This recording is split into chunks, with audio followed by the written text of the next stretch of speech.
In this guide, I'm going to show you how you can set up Chrome to use OpenDNS. Before we dive into this guide, make sure to like the video and subscribe to the channel with all notifications on. It really does help with the channel and lets us know that you want more content like this. We'd greatly appreciate it. And if at any point throughout this guide you do have any questions, don't hesitate to ask us down in the comment section below and we can help you out further. I'm going to be doing my best to reply to every single comment down there. But go ahead and open up Google Chrome to do this and actually click the three dots up in the top right corner and then scroll down on this page and select settings towards the very bottom.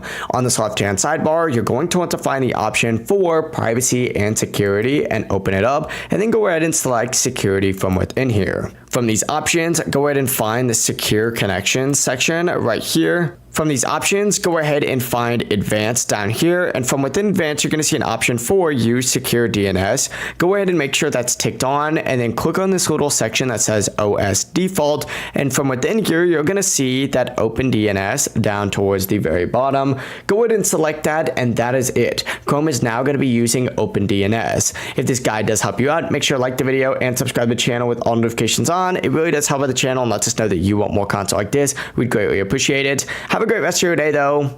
Peace.